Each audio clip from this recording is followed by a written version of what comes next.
ಇದು ಫೇಕ್ ಎಲ್ಲ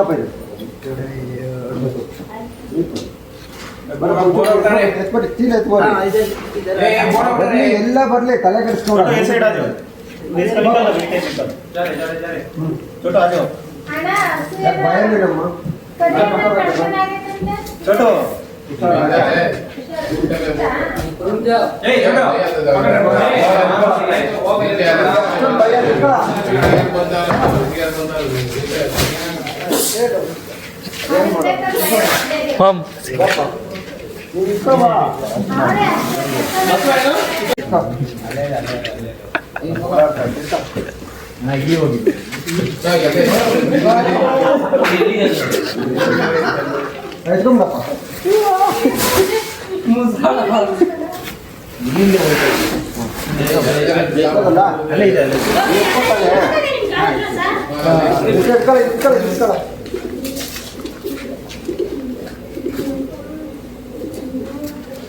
ನೀರು ಕೊಡಪ್ಪ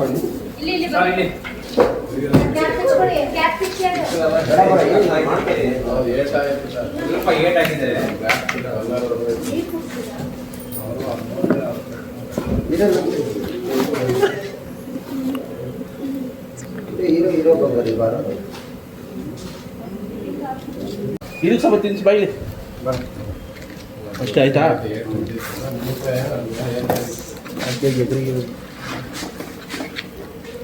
ಕೈ ಮೇನ್ ಬರಲ್ಲ ಭಯ ಅದು ಅಣ್ಣ ಬಂಗಾಳಿ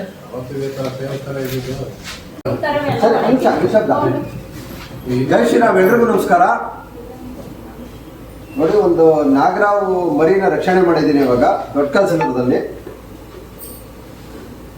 ಪ್ರತಿಯೊಂದು ಗೌರ್ಮೆಂಟ್ ಬಸ್ ಮೇಲೆ ಪ್ರಾಣಿಗಳ ಮೇಲೆ ದಯೆ ಇರಲಿ ಅಂತ ಹಾಕಿದ್ದಾರೆ. ಆದರೆ ಎಷ್ಟು ಜನ ಅದನ್ನು ಪಾಲನೆ ಮಾಡ್ತಾ ಇದ್ದಾರೆ ಗೊತ್ತಿಲ್ಲ. ಆದರೆ ಇವರೆಲ್ಲ ಪಾಲನೆ ಮಾಡ್ತಿದ್ದಾರೆ ಅಂತ ಖುಷಿ ಆಗುತ್ತೆ. ಯಾಕೆಂದರೆ ಒಂದು ಪ್ರಾಣಿಗೆ ಏನು ಹಾನಿ ಆಗಬಾರ್ದು ಅಂತ ನಾನು ಕರೆದಿದ್ದಾರೆ.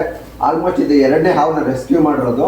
ಸೊ ಅದು ರೆಸ್ಕ್ಯೂ ಮಾಡಿದ್ದೀನಿ. ಇದೇ ರೀತಿ ಬರೀ ಹಾವು ಒಂದೇ ಅಲ್ಲ, ಎಲ್ಲ ಪ್ರಾಣಿಗಳು ನಮ್ಮ ಸುತ್ತಮುತ್ತ ಓಡಾಡ್ತಿರೋ ದನ ಕರುಗಳಿರ್ಬೋದು, ನಾಯಿಗಳಿರ್ಬೋದು, ಬೆಕ್ಕುಗಳಿರ್ಬೋದು, ಇನ್ನಿತರ ಯಾವುದೇ ಪ್ರಾಣಿಗಳಿರಲಿ ಎಲ್ಲದ್ರ ಮೇಲೂ ದಯೆ ತೋರಿಸ್ಬೇಕು. ಆದಷ್ಟು ಅವನ್ನ ರಕ್ಷಣೆ ಮಾಡಬೇಕು. ಯಾಕಂದರೆ ಇದೊಂದು ಸೈಕಲಲ್ಲಿ ಬಯೋಸೈಕಲಲ್ಲಿ ಯಾವ ಥರ ಇದೆ ಅಂದರೆ, ಯಾವುದೇ ಒಂದು ಪ್ರಾಣಿ ಭೂಮಿ ಮೇಲೆ ಕಡಿಮೆ ಆದರೂ ಮನುಷ್ಯಗೆ ಉಳ್ಗಾಲ ಇಲ್ಲ. ಇದನ್ನು ಅರ್ಥ ಮಾಡ್ಕೋಬೇಕು ಪ್ರತಿಯೊಬ್ಬರೂ. ಎಲ್ಲ ಪ್ರಾಣಿಗಳನ್ನು ಈಕ್ವಲ್ ಆಗಿದ್ದರೆ ಮನುಷ್ಯನ ಜೀವನ ಭೂಮಿ ಮೇಲೆ ಬದುಕೋದಕ್ಕೆ ಸಾಧ್ಯ. ಹಾಗಾಗಿ ಪ್ರತಿಯೊಬ್ಬರು ಪ್ರಾಣಿಗಳ ರಕ್ಷಣೆ ಮಾಡಬೇಕು. ಜೈ ಶ್ರೀರಾಮ್. ಜೈ ಶ್ರೀರಾಮ್. ಎಲ್ರಿಗೂ ನಮಸ್ಕಾರ.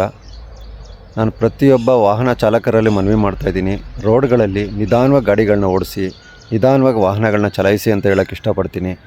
ಯಾಕಂದರೆ ರೋಡಲ್ಲಿ ದನ ಕರುಗಳಿರ್ತವೆ, ನಾಯಿ ಬೆಕ್ಕುಗಳೆಲ್ಲ ಓಡಾಡ್ತಿರ್ತವೆ, ಇನ್ನಿತರ ಪ್ರಾಣಿಗಳು ಓಡಾಡ್ತಿರ್ತವೆ. ದಯವಿಟ್ಟು ನೋಡ್ಕೊಂಡು ವಾಹನಗಳನ್ನ ಚಲಾಯಿಸಿ. ಯಾಕೆಂದರೆ ಪಾಪ ಮೂಕಜೀವಿಗಳು ಗೊತ್ತಾಗೋದಿಲ್ಲ. ಅವು ನಮಗೆ ದೇವ್ರ ಬುದ್ಧಿ ಕೊಟ್ಟಿದ್ದಾನೆ.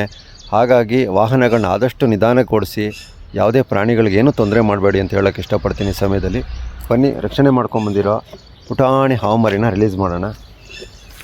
ನೋಡಿ ಬಂಗಾರಿ, ನಡೆಯಮ್ಮ ಬಂಗಾರ. ನೋಡಿ ಈಗ ಹೋಗ್ತಾನೆ. ರೈಟಾ. ಜೈ ಶ್ರೀರಾಮ್.